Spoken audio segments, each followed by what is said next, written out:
Primero definamos qué es una regresión.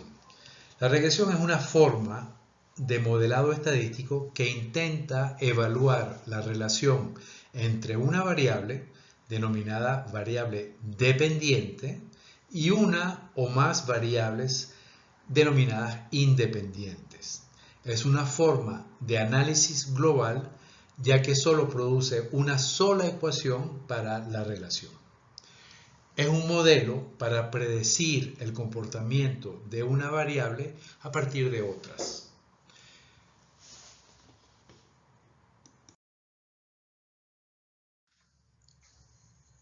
Por ejemplo, en este gráfico vemos cómo varían las ventas en dólares en función de la inversión en publicidad. Mientras más invertimos en publicidad, más vendemos según este gráfico. Podemos aproximar este comportamiento con una recta. ¿Por qué?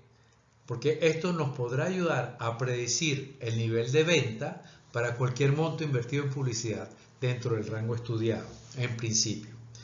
¿Okay? Por ejemplo, aquí tenemos la recta. Si quisiéramos saber para un nivel de inversión en publicidad de 75, que no tenemos el punto exacto graficado, con la recta pudiéramos ver que estaría cerca de los $380,000.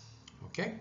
Para esto nos sirve, para pronosticar valores de la variable dependiente, que en este caso es venta, en función de las independientes, en este caso la inversión en publicidad.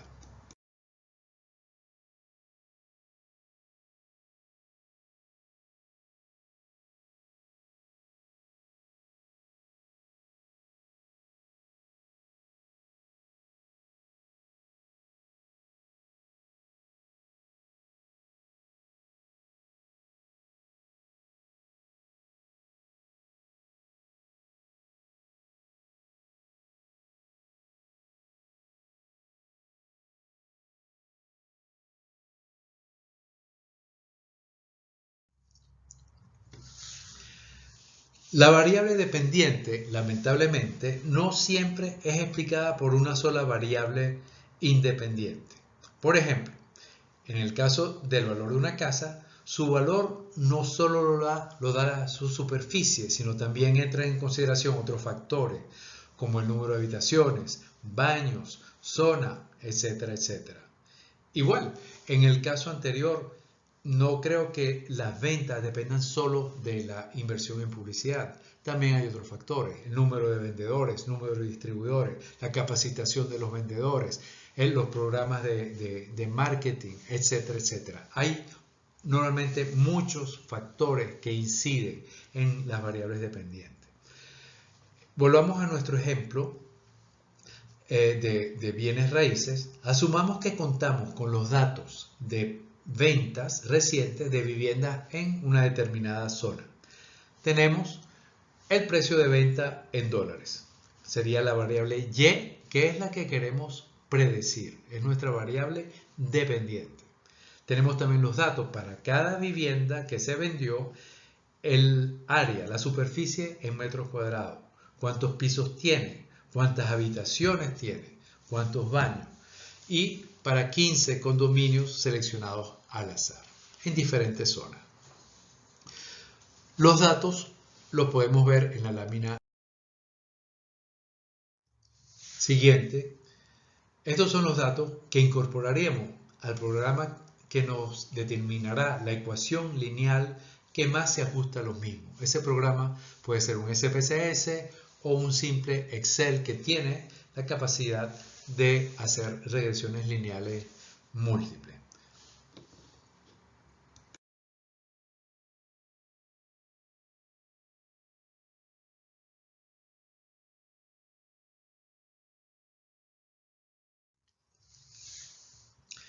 Ahora bien, ¿cómo sabemos si el modelo que obtenemos es bueno o qué tan bueno es para predecir la variable dependiente? En este caso, el precio de la vivienda.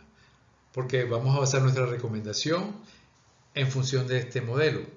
Podemos perder mucho dinero si no es bueno. Entonces, el modelo estadístico o programa estadístico nos va, además de dar la ecuación, nos va a dar también los parámetros siguientes que nos permitirán estimar la precisión del modelo. Esos parámetros son el coeficiente de determinación o el R cuadrado, que estoy seguro que ustedes conocen muy bien. Este va de 0 a 1, siendo 1 el valor correspondiente a una correlación perfecta. Es decir, que todos los puntos reales están sobre la misma recta que determinó el modelo. Es decir, hay una correlación lineal perfecta. En cambio, 0, el valor mínimo, es el valor que indica que no hay ninguna correlación, al menos lineal, entre la variable dependiente y las independientes. No hay relación, no están correlacionadas. Entonces, mientras más cercano a 1 sea el R cuadrado, mejor es el modelo en predecir el comportamiento de la variable dependiente. Luego tenemos la prueba de significancia de los coeficientes de regresión parcial. Esto nos dirá qué variables son estadísticamente significativas y su importancia relativa en explicar la variación de la variable dependiente.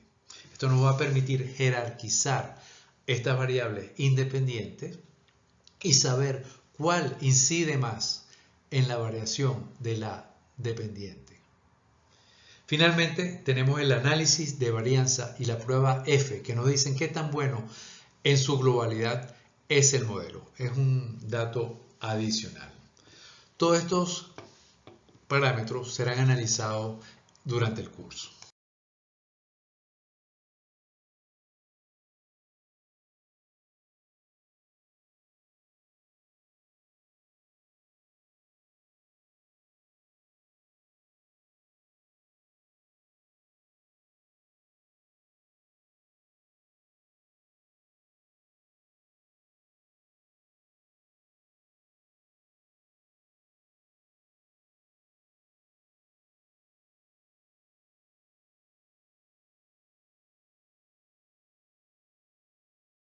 Sin embargo, este tipo de modelos no es el más adecuado en todos los casos.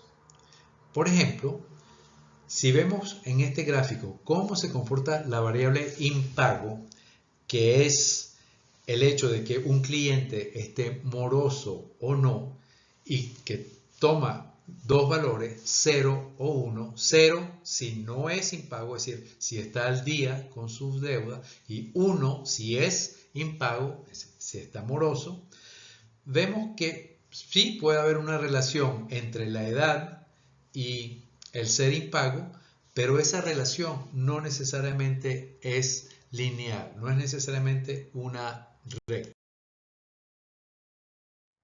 Si con el programa estadístico o con el Excel generamos esa recta que pasa lo más cerca posible de esos puntos, obtendríamos probablemente una recta como la que vemos en este gráfico a la derecha, en el cuadro B.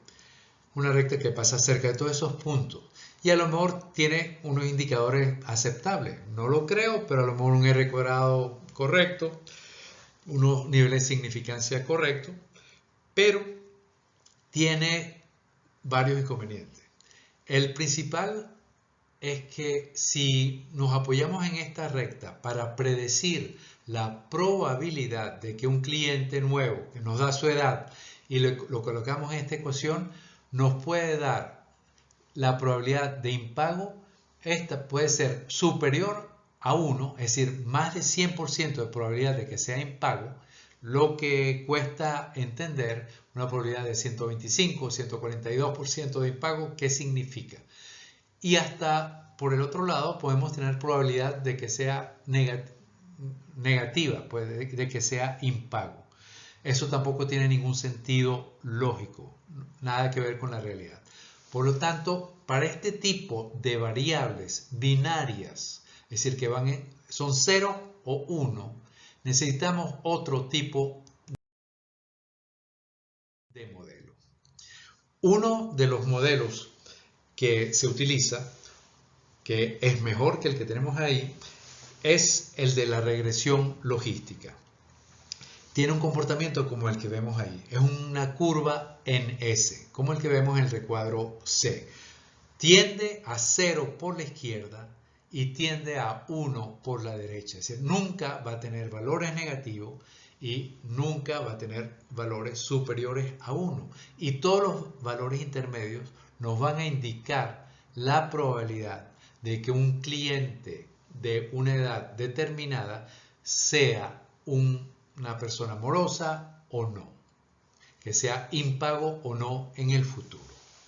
Esto es la regresión logística.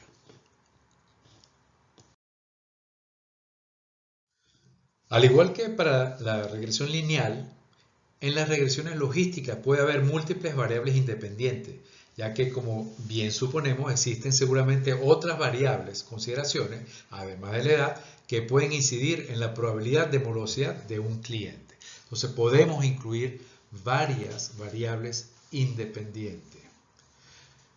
Por lo tanto, la regresión logística es uno de los modelos utilizados para ajustar una curva a datos en los que la variable dependiente es binaria o dicotómica, es 1, 0, sí o no. Típicamente usamos la regresión logística en esos casos, es muy útil y funciona muy bien en muchos de los casos. Aplicaciones típicas: fraude en transacciones financieras. Podemos predecir la probabilidad de que una transacción sea un fraude o no a partir de los datos reales, donde podríamos codificar como 0 las transacciones no fraudulentas y 1 como la fraudulenta. Y de nuevo, la regresión logística lo que me va a dar para un nuevo cliente, en función de los datos de las variables independientes que correspondan a ese cliente, nos va a arrojar un valor entre 0 y 1 que corresponde a la probabilidad de que sea fraude o no la transacción. Igual en mercadeo directo, podemos predecir la probabilidad de que un cliente potencial nos compre o no en función de su dato demográfico, compra pasada y otra data disponible que se utilizó para construir el modelo de regresión logística. Vemos, entre otras cosas, que es muy parecido, estas aplicaciones son muy parecidas a las del árbol de clasificación o árbol de decisión. Y es así, porque cuando tenemos un modelo, cuando tenemos que construir un modelo para fraude, para venta directa, no nos vamos a conformar con uno solo. Vamos a hacer árboles de clasificación y también vamos a hacer regresión logística y otros modelos que vamos a seguir viendo en este curso. Pero es importante compararlos todos porque no siempre el mismo tipo de algoritmo funciona mejor en todos los casos. Una aplicación real muy utilizada en la banca en general es el credit scoring. Es tu puntuación en cuanto al crédito. Todos nosotros tenemos en la banca un número. Nos van a calificar por nuestro nivel de riesgo o qué tan aptos somos, según el banco, a recibir un crédito sin que el banco incurra en riesgo.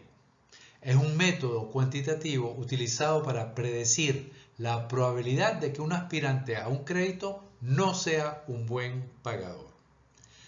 Con base en información histórica, los pagos que hemos hecho, la cantidad de crédito que tenemos, las transacciones, qué productos compramos, qué otro producto del banco tenemos contratado, etcétera, etcétera.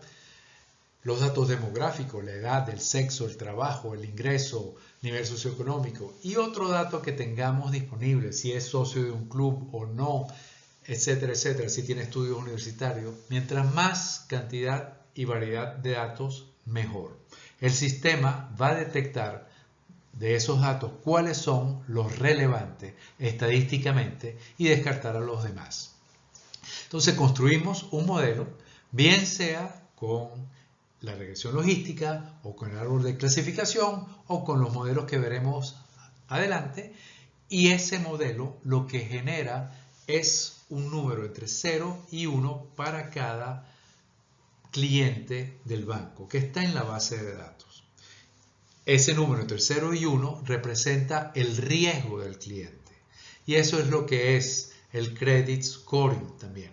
Mientras más alto el riesgo, menor es nuestro credit scoring, menor es la probabilidad de que nos den un crédito, un préstamo financiero. ¿Por qué es importante para los bancos? Porque la morosidad tiene costos importantes para ellos. Es importante contar con una herramienta que permita decidir de una manera rápida y confiable cuando tenemos miles, centenares de miles de clientes, quién es un buen candidato a un crédito y quién no lo es. Por esto, esta herramienta se usa mucho desde hace ya varias décadas en la banca. En resumen, la regresión logística o lineal es una poderosa técnica de minería de datos. Proporciona poder predictivo, nos ofrece información sobre el poder explicativo, no solo en general, sino de cada variable y el peso relativo de cada variable en explicar la variable dependiente. Es decir, no solo vamos a saber qué tan bueno es el modelo, sino de todas las variables que nosotros consideramos, cuáles son las más importantes y cómo se comparan en cuanto a importancia entre ellas mismas. Ese es el coeficiente beta que vemos ahí, que lo vamos a ver tanto en regresión lineal como en regresión logística.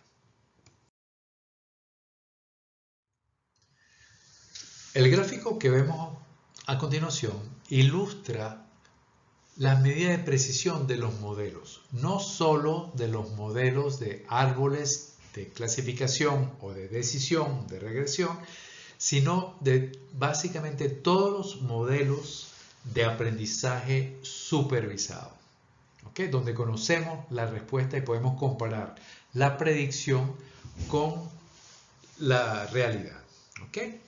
Entonces, esto va a aplicar para árboles, pero también para regresión logística, para redes neuronales, entre otras. ¿Okay?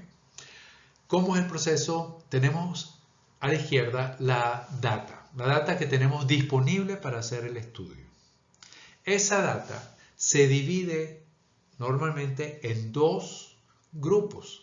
Una parte de la data se dedica a entrenar el modelo, para que el modelo aprenda. Le damos los datos, los ve y a partir de esos datos desarrolla un modelo. Pero tenemos reservada una parte de la data, la que está abajo, para testear. Es decir, no se la vamos a dar al modelo, no la va a ver, sino que vamos a comparar luego, al finalizar, el modelo, la predicción generada por el modelo, con los resultados reales, pero para este conjunto de datos que nunca fue visto por el modelo, entre comillas. ¿Ok? No sé si me explico. Tenemos la data total, la dividimos en este ejemplo 2/3 para entrenamiento y 1/3 para el test. Puede ser 80% para entrenar y 20% para testear. No hay una regla escrita sobre eso. Mientras más datos tenemos para entrenar, mejor va a ser el modelo. Por lo tanto, es bueno tener un número alto ahí, pero también es bueno ver cómo aplica para una cantidad de datos relevante, importante. Por lo tanto, algo como 80-20, dependiendo de la cantidad de datos que tenemos, puede ser adecuada.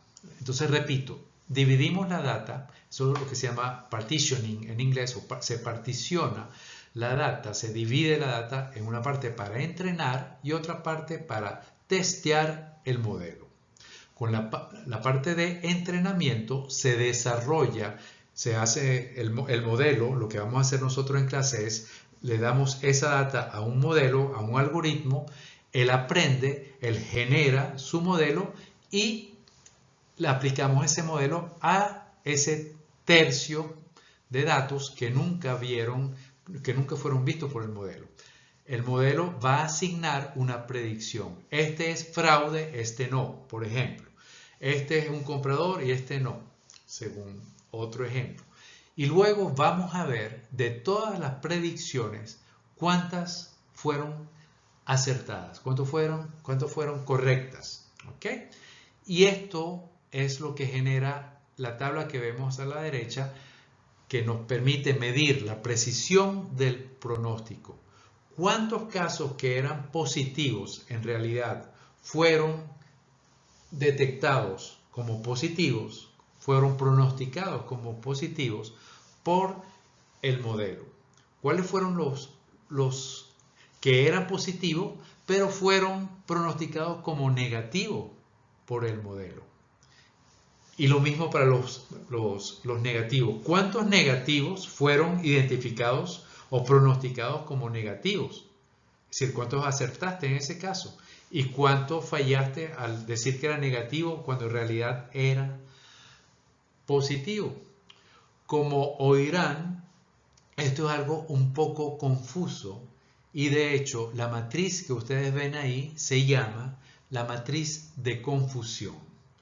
La idea es que tratemos de aclarar un poquito esta matriz de confusión y que la veamos un poco más claramente. Vemos aquí que hay varios cuadrantes y ahí lo que vamos a ver son números. ¿Cuántos casos que fueron pronosticados positivos eran realmente positivos? Eso es los verdaderos positivos. ¿Cuántos casos que eran positivos fueron pronosticados como negativos? Esos son los falsos negativos. A su vez, ¿cuántos casos que fueron pronosticados como positivos no eran positivos? Es decir, que dijimos que eran fraude y no lo eran, son los falsos positivos, falsas alarmas. ¿Y cuántos de los que fueron pronosticados como negativos fueron realmente negativos? Es decir, ¿cuántos aciertos al decir que estos casos eran no fraude, por ejemplo?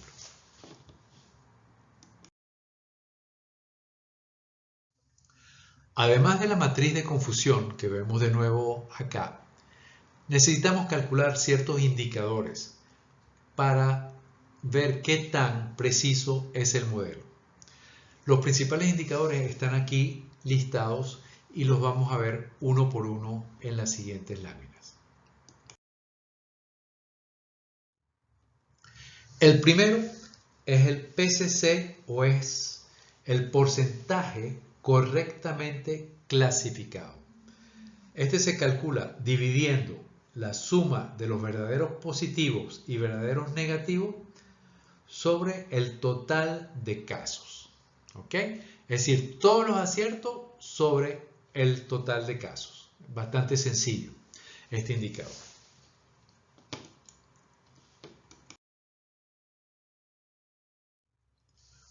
Luego tenemos uno muy importante que es la sensitividad. ¿Qué tan sensible es el modelo? Esto lo obtenemos dividiendo los verdaderos positivos sobre los totales reales positivos. Entonces, esto nos da un indicador de todos los positivos que teníamos ahí, todos los fraudes, por ejemplo. ¿Qué porcentaje identificaste tú con este modelo?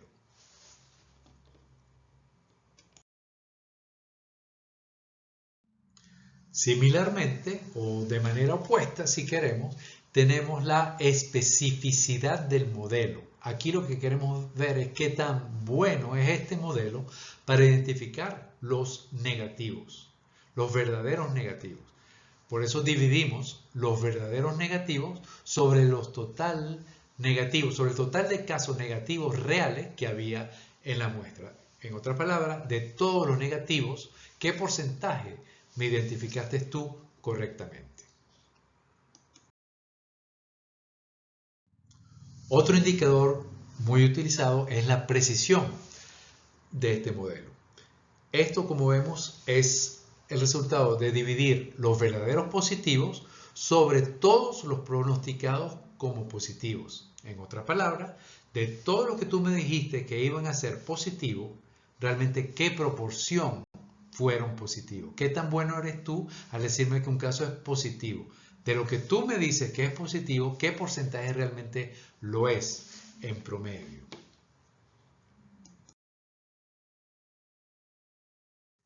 Luego tenemos la tasa de falsas alarmas. Este es el porcentaje de falsos positivos en relación a todos los reales negativos. En otras palabras, de todos los casos reales negativos, ¿qué porcentaje el modelo clasificó como positivos?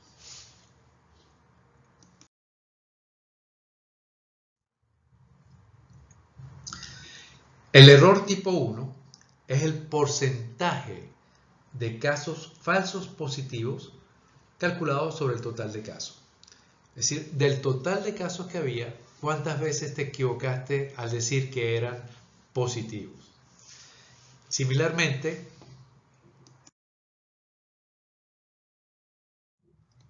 el error tipo 2 es el porcentaje de falsos negativos sobre el total de casos.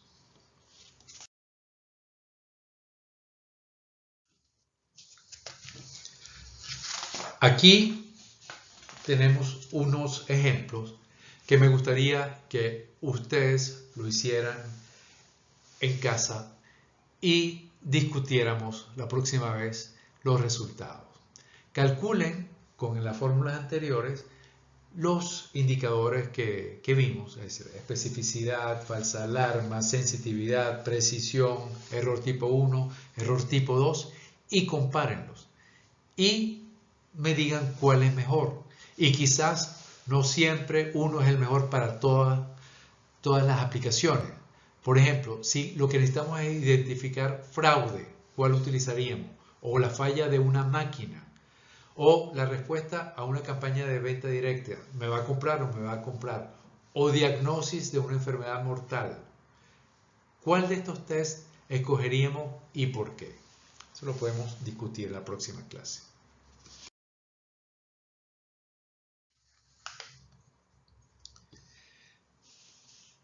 Aquí vemos otra manera muy común y muy práctica de evaluar y de comparar modelos de este tipo, modelos de aprendizaje supervisado. Esta es la curva ROC, R-O-C, viene del inglés que significa curva de característica del radio operador. Originalmente esta curva se utilizaba durante la guerra para describir qué tan acertados eran los radiooperadores en ubicar las posiciones de los enemigos. Hoy en día se utiliza el mismo principio para evaluar test de salud y ahora en los modelos de aprendizaje automático. En el eje horizontal colocamos la tasa de falsas alarmas, ¿ok? Falsos positivos o falsas alarmas, que de hecho vemos que la tasa de falsos positivos o falsas alarmas es igual a 1 menos la especificidad. Pero concentrémonos en falsas alarmas. En el eje de las X tenemos el porcentaje de falsas alarmas. Y a la derecha tenemos la tasa de verdaderos positivos, es decir, la sensitividad. ¿Qué queremos de un modelo? ¿Qué queremos en cuanto a las falsas alarmas? Obviamente que éstas sean lo más pequeñas posible. Es decir, que el modelo esté lo más a la izquierda, lo más cercano a 0 que sea posible. Y por el otro lado, la tasa de verdaderos positivos, ¿qué queremos que sea? También queremos que sea lo máximo. Es decir, que tengamos la mayor cantidad de acierto en caso positivo que sea posible. Por lo tanto, queremos que la curva esté lo más a la izquierda y arriba posible. Si comparamos tres modelos, el A, el B y el C, vemos que el que más se acerca a esos criterios sería la curva, no los oigo, pero creo que están diciendo A. Es la curva A. El modelo A tiende a acercarse a esa perfección, es decir, a estar en la esquina superior izquierda. El modelo B no es malo, pero es inferior al B. El C, que tenemos acá, es la diagonal, corresponde a hacerlo de manera aleatoria. Si no aplicamos ningún modelo, esto sería lo mejor o peor que podemos esperar. ¿Ok? Es una línea diagonal.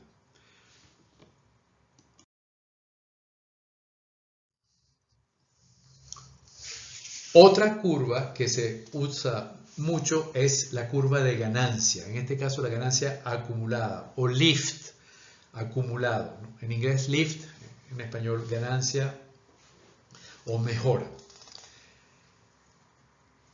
Esto, para explicarlo, pongamos un ejemplo.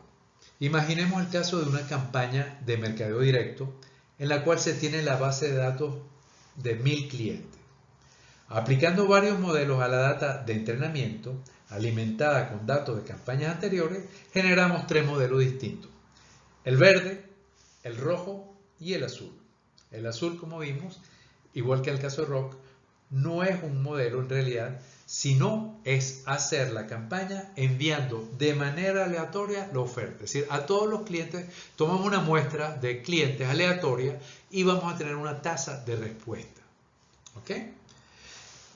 Entonces, si vemos la curva azul, el envío aleatorio, si enviamos a los primeros 50%, se ubican en el eje de las X, el 50 significa que le enviamos a 50% de la muestra el correo y vemos qué tasa de respuesta obtenemos con ese modelo aleatorio, para llamarlo de alguna manera. Vemos que con ese modelo, con 50%, captamos en el eje de la Y, vemos el valor correspondiente, 50% de los que iban a responder. Me explico. En el caso de las ventas, asumamos que hay un 10% de tasa positiva, de respuestas positivas, de gente que sí compra. ¿Ok?